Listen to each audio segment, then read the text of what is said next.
요즘은 한 배를 탄 광고주와 스타들이 갈등을 빚고 있습니다. 이건 아니지. 수많은 광고를 만들어온 광고 제작자 오경수 대표. 실제 탑 여배우의 계약서라는데요. 누구라고는 말씀 못 드리겠습니다. 계약 기간 동안 법률 위반이나 불미스러운 사생활.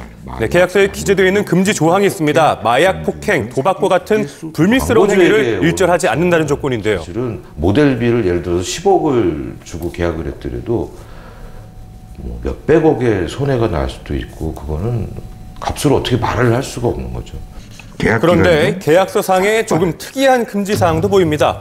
삭발 금지 조항인데요. 헤어스타일의 변화가 오면 안 된다든지 또는 체중의 변화가 급격하게 일어나면 안 된다든지 이런 것들이 왜냐하면 우리는 이런 날씬한 이미지로 계약을 했는데 갑자기 살이 훅 찌면 이 제품의 모델로 쓸 수가 없잖아요. 그럴 때도 사실은 위약사항이 될 수 있어요.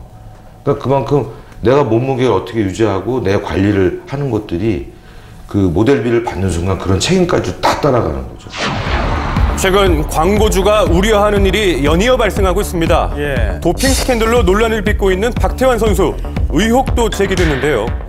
도핑 사실을 통보받은 이후 2달이 지나서 병원 측을 고소한 점에 대해서도 의혹이 일고 있습니다. 왜냐하면 광고 계약 기간이 남아있는 상태였기 때문에 그 기간을 피하기 위해서 그 고소한 시점도 연기하지 않았나 이런 의문이 들고 있습니다. 박태환 선수의 광고주 측 입장을 들어봤습니다. 계약 기간은 조금 남은 걸로 알고 있는데요. 아직 정확하게 밝혀지지 않은 상태에서 뭐 이렇다 저렇다 얘기 말씀드리는 게 사실 좀 어렵고요. 성적 수치심 사건의 주인공 클라라 씨. 광고 활동에도 빨간불이 켜졌는데요. 현실이 뭐 없지는 않은데 조치를 취해야 될 것 같아요. 저희도 가만히 있을 수는 없고요. 아직 정해진 건 없지만 일단 결과가 나와야 저희도 일단 움직일 수 있을 것 같아서. 불법 도박으로 무리를 빚었던 이수근 씨는 7억 원의 배상금을 지불하게 됐습니다.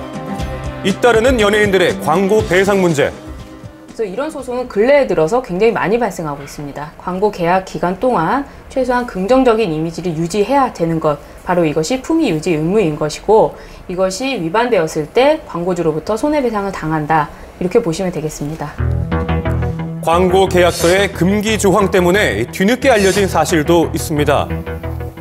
이 계약 조항에 연애 금지, 결혼 금지, 조금 이제 인권과 관련된 부분도 담겨 있었죠. 이영하 씨하고 선호은숙 씨 같은 경우에 아마 대표적이지 않나 싶어요. 부부가 함께 출연했는데 그 중간에 이혼을 발표하게 되면 그 광고는 사실상 폐기 처분이 돼야 되는 상황이잖아요.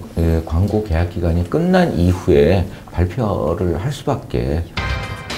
이웃나라 일본에서는 어떨까요? 어렵게 일본 광고 계약서를 입수할 수 있었는데요. 이미지 존중이라는 조항이 있었습니다.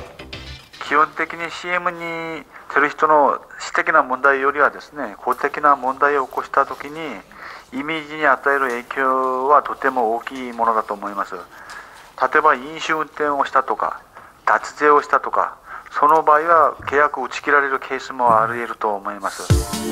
미국에서도 엄격하게 보는 조항이 있습니다. 국내에서 말하는 품위 유지 조항, 영어로 이제 morals clause라는 조항이 있어서 일방 해지가 가능합니다. 가장 유명한 사례 중에 하나가 이제 미국 풋볼 선수 케이스가 한 명 있는데 자기 SNS에 빈라덴 죽음에 대해서 즐거운 일이 아니다라는 식으로 뭐 흔히 말하는 음모론을 약간 추정하는 그런 짧은 글을 남겼는데 그 내용을 가지고 스포츠 언더웨어 스폰서가 광고 계약을 해지했죠. 그러면서 당시 소송을 제기했는데 법원에서도 그것을 받아들이지 않았습니다. 미국 법원에서 품위 유지 조항에 대해서 상당히 폭넓게 해석하고 있다라는 엄격하군요, 것을 볼 수 있는 미국도. 사례입니다. 스타들의 날개 없는 추락. 이미지를 쌓는 건 한평생이지만 무너지는 건 한순간입니다. 손해를 입힌 만큼 법적 처벌도 마땅히 치러야겠습니다.